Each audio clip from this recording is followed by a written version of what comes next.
Directions and maps. Directions and maps help us in pointing the location of a particular area or an object. There are 4 main directions: north, east, west and south. We can also locate an object on a map using a spot. Look at the given scenery. Let us find out the location of the objects using spot. Look at the letter A and the number 3. The sun is at A3.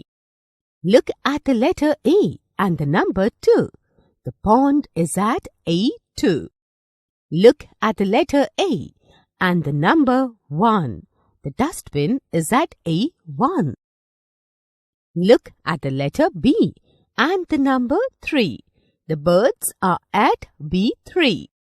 Look at the letter B and the number 2.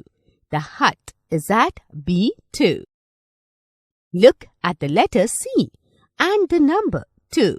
The bench is at C2. Look at the letter C and the number 1.